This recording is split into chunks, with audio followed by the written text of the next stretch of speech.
Rainbow Mizo Channel clear tu le ngai thatu te chibai kan buk theu a cheu US President thar Donald Trump chuan ramchung le rampon lampanga malak na anai chunjom mek zela Ukraine indona lampang hoin Russian President Vladimir Putin po avauta char mai engponi se khovel media ten breaking news sa hanai mek kang mai chuak chungchang hi hanthlir masalokila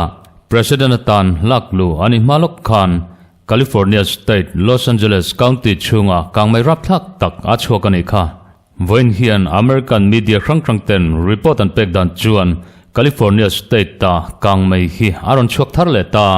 hei wang hian mipui tam tak te inson chok turin thriat tirna han pele ta ane tuntuma kang mai chok hi huge fire antimaya US a chuan jinglampang ania India taima chuan nizan lampanga khan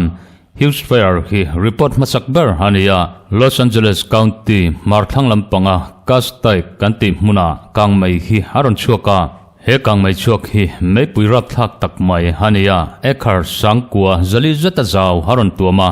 he kang mai chuak hian mihring chenain le structure ti chiat anei lowani hantia mei pui chak takakal huge fire anti hi thel turin kang thel tu mi sangli chuang thonlu mal ani bok ani Los Angeles County Fire Department Chief Anthony Maron chuan he huge fire thelmitur hian theitop kan chua control kan tu mek boka mase kang mai chuak kan control thai hi alom ri lowa mai ro chu kan son zelani hati Los Angeles County chu mai pui rap thak takawang hian han boile ta view maya Los Angeles County Sheriff Robert Luna chuan mipui tam tak te chen mun chu himlo thai din muna hadin mek awangin mipui singa vel mun himlam pana in thiar chuak tura warning pek ani toni hati huge fire hian I effect park mun krang ta chu kastai lake te Paradise Ranch le Rich Road chevel te ani dau bra heng mun atang hian mipui te hi in sasang turin hriat tirna hanti chuak ani he mai pui chuak hi alhom hle ni in soi ania California fire chuan alat nanti chuadanin nunna tana lom hal thai thil hani wangin hei hi danangin mipui te in saseng hal tura hriat tirna le thupe kani hanti kan soitak mun baka khan Ventura County Bull Lake Pirule ache vela mipui cheng hengamazat tachu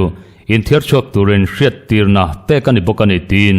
Fox 11 Los Angeles chuan han report bok California State ta kang mai chok masaber Pacific Palisade Fire hanti po tun thleng hian halakang renga thina hathen baka bungrole intam tak akang cheto ane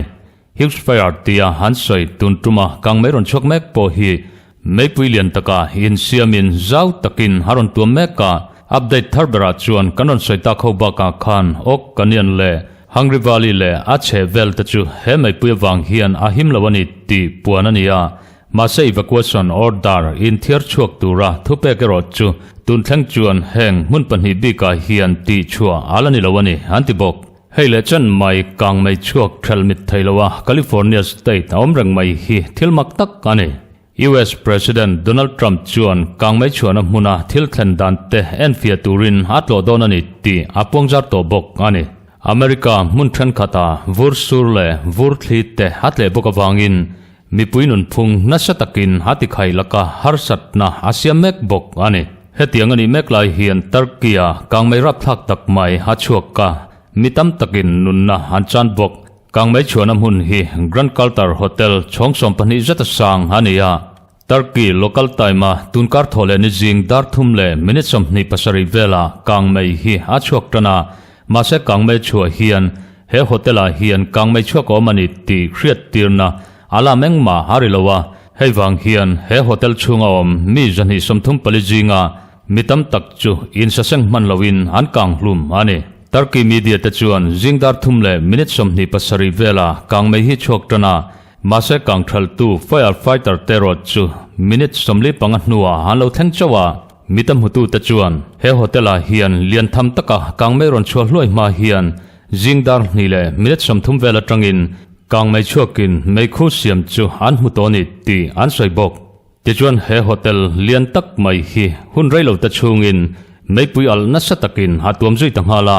hotel chungom mi somsari pakwa zat mai chu akang luma kang mai chua ka wang hian mi som nga dangin liam na tak an tur bok ani Associated Press chuan he hotel om kang mai chuak kar atanga dam chuak ta te an komna atanga an hriat dan chuan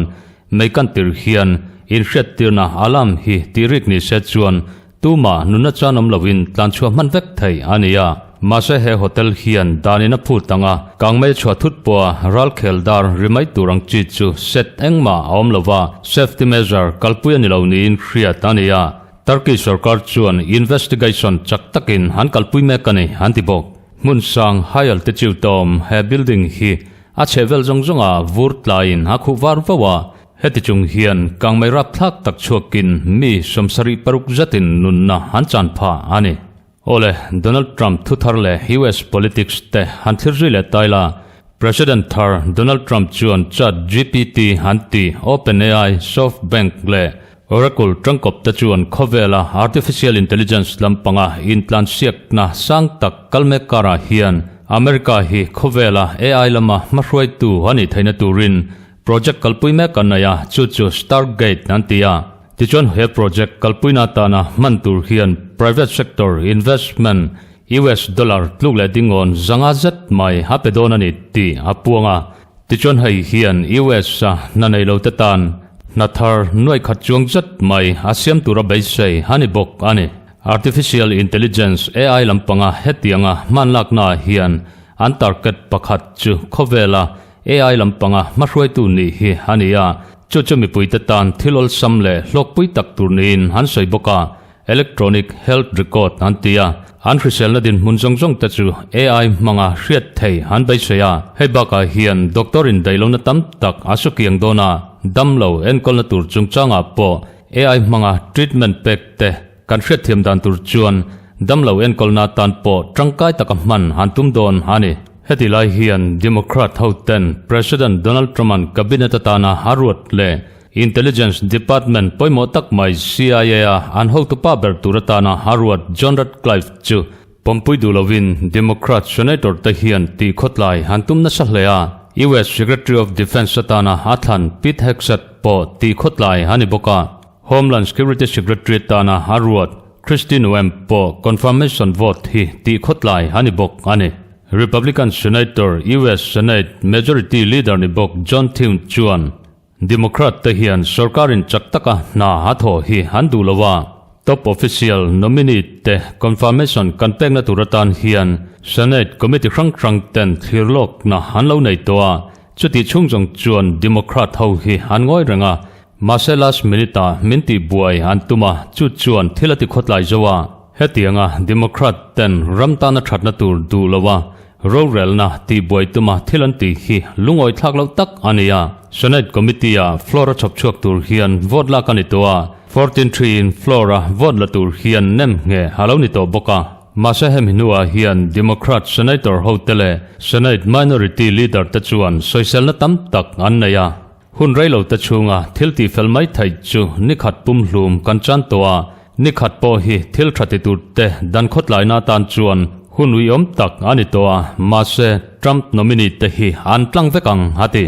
John Thune hian Democrat ten ti khotlai hantum ho ta hi America himna hriltu napoimo tak tak ania hetianga ti khotlai hani hian America security hi nasatakin hati der thongani hati heti meklai hian Donald Trump administration noya immigration and custom enforcement ICE ta chuan dan lowaram chunga pemlut tele poikhoi tu te zon na han thok chunjom ta zela Fox News chuan Donald Trump president atana laklu ani tanga ani khatna malakna kalpui ngal ania nikhat le darkar klem te chau darkar somthum pathum chungin heng dan lowa ram chunga ron pem luthi mi zali samruk man ani toni hati heng an man jinga hatam jok te hian criminal history han nei thau boka mipat mai chet na lampanga poi khoina loin nam hnoi to tele tharum thoa ram chunga chetna te rui hlole ral thuam dan lowa ralruk na konga te ruk rule tual thana in nam hnoi ta thlengin han telani hantibok heng rampona tanga ron pem lut an man tak jongjong te hi athen chu Afghanistan lamatanga ron pem lut te athen Angola te Bolivia te Brazil te Colombia te Dominican Republic te Ecuador te El Salvador te Guatemala Honduras Mexico Nicaragua Senegal le Venezuela ramatanga dan lawaron pemlut te ani hlom ani Fox News sin han report dan chuan he operation hi America rampuma kalpui chunjom mek ania chungjinga chuan heng state Illinois te Utah te California te Minnesota te New York te Florida le Maryland te po atelani antibok tichuan an manjinga hian Salt Lake City a poi khoina rap thak tak mai no pangpong sol tu Mexican khole tui Jesus Perez chu atelani antibok Fox News chuan dan le thupek te ramchunga thunai na te Donald Trump hian asiam thameka poi khoi tu an manjinga an poi khoi an puanjar ba ka hian puanjar velo poi khoi na lian thamatel te antel boka an vai hian dan lowa America ramchunga ronlut vek ania operation kalpui zelania hei aya ale tam takatam mantur han lom dona tunan manto sa jinga mi thren khat ta chu an ram ten tanin atanga chua turin ngen na hanron siama mase president Donald Trump chuan ramchunga phalna nei lovin hanron luta amai ro chu tanin atang hian chua hani dona masen ramthawa kanron chua dona ni hati heti meklai hian president thar Donald Trump chuan amma halo soilok tongin danang takin a personal secret service security detail how to Sean Curran chu US Secret Service Director tan harwatani ti apuanga Trump chuan July ni som pathuma tha mintumlaya silai mulengvel kara anun na thapa rang taka stage sa ronchok ngal kha ania invent him dan turjongjong kha rang takin angai to chok ngala ama hi great patriot nampasal tharau pui ania kumenge mazat kalta chung khan tin takin kachung te aveng hima United States Secret Service sa brave men le brave woman mi huai san te hroitu tur hian karingto kani hatia US Secret Service Director tana karuat hi ama ka choi moina ni hatibok Trump hian afakhle maya current hi hroitu fing tak ania kanram mai nilovin covel history a hian special security event boithak tak takapo operational plan siam thiam tak le kai hroi thai tu ania ama tukhi hanom ngai lowang hati Donald Trump hian nizan lama khan president tan lakluni nuwa mumal taka interview hamachona Fox News host Sean Hannity chuan White House a interview ani Donald Trump chuan kumlikal ta chungkha America tan hun thalo tak maile sarkarin na tho mumal lona hun ania Biden a policy kalpui dan chu thilpoi tak ania thilman nasatakina sangchowa Afghanistan atanga US in nudona le Russia le Ukraine in donate Israel le Hamas in donate chu ahun chunga vek tran hani bokani hati tichon heng ram chunga chen tam tak lo thleng mek te hi sumle paile thorim na nasatak manga siam that angai dona mase chung jong chu chinfel thai vekalani ka beisaya kanram hi kan la siam thathaya adik tak chuan presidential race khan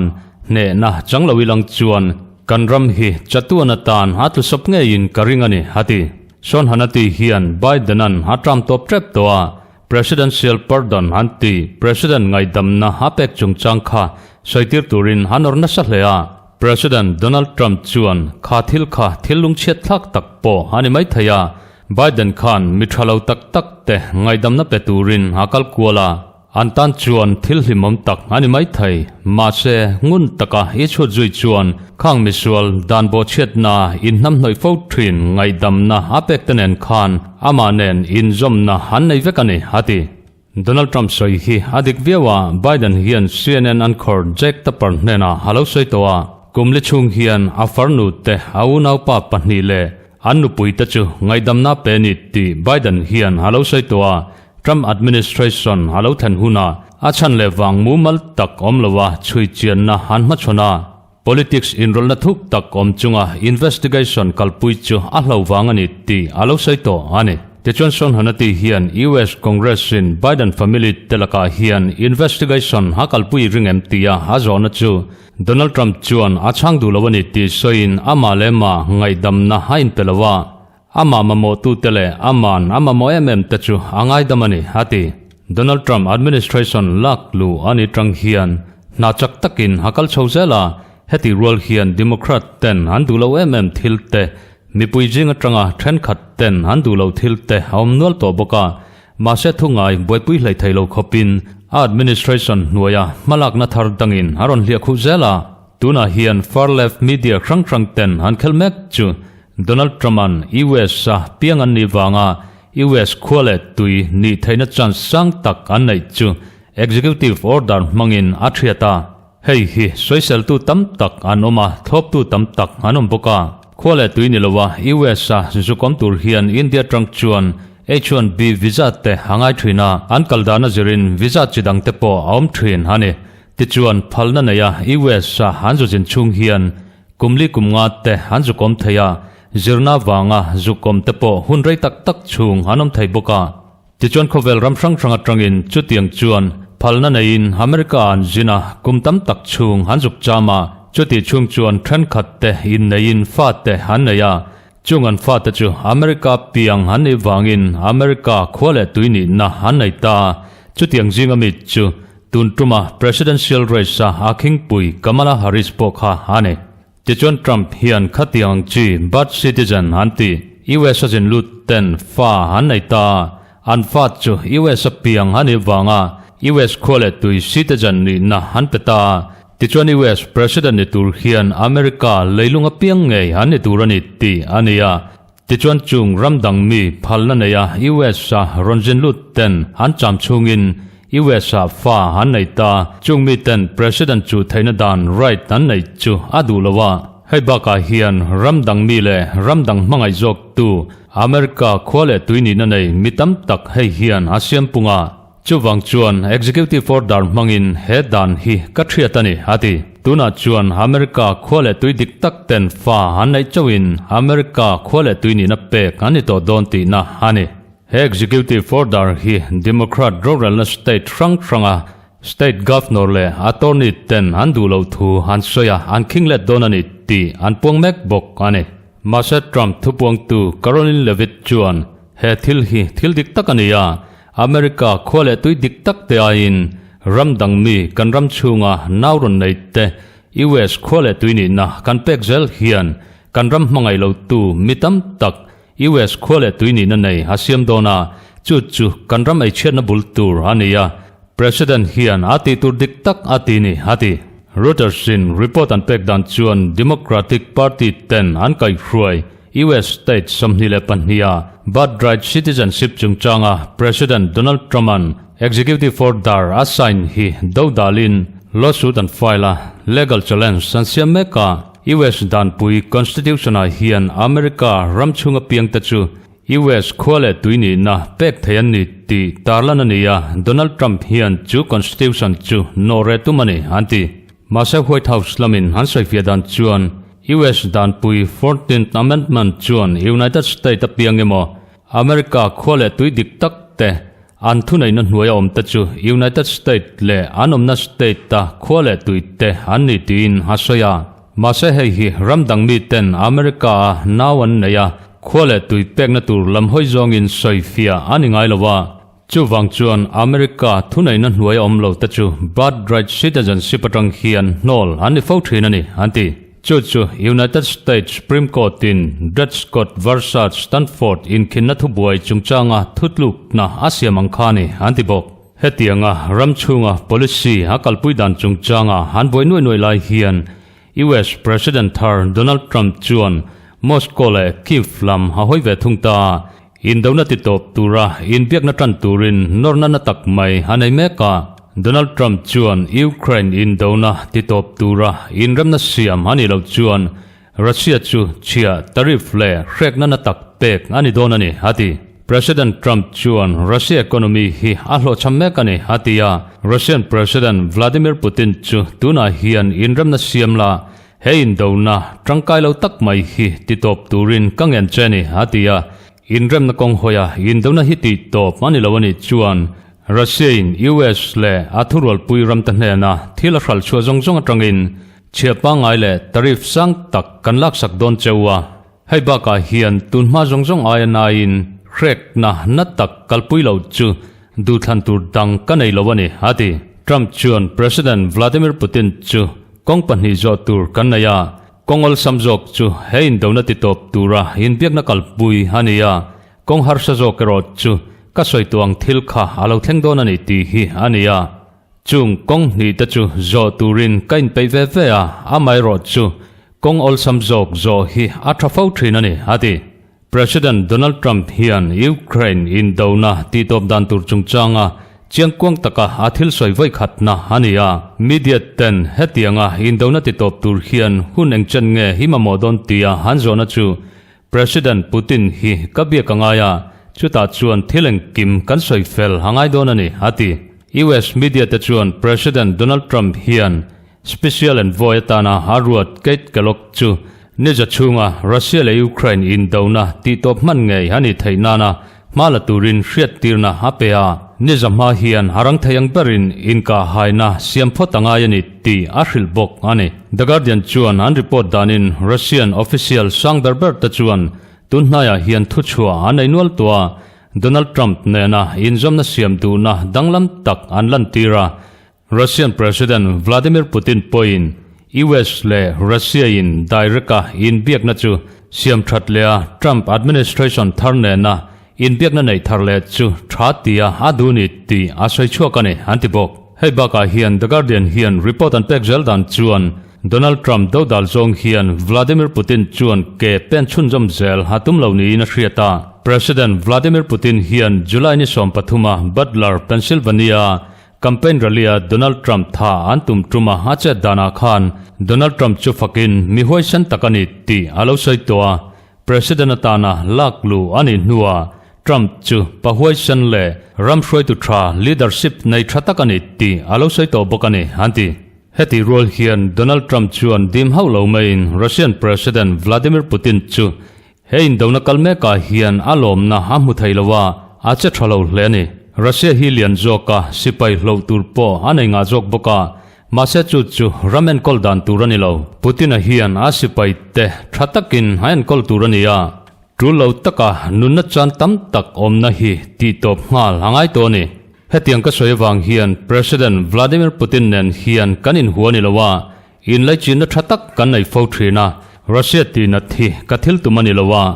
Masathil chaber lo thleng thai machon tura in buat sai hi athafawani hati niminjing lampanga khan Russia Deputy Foreign Minister chuan Russian state media kalplangin thu cha soya Moscow chuan Trump administration tharne na inram na siam thaina tur hunram changtlem te hamuti asoya Masa Kremlin chuan inram na thuthlung ziak tur hian man mo chu karo chu atum lawani hatia tichuan Russian ambassador to UN Dmitry Polensky chuan Donald Trump thusoi thren khatanei tachu chanlet na kannaya indona ti top chungchang mai nilowa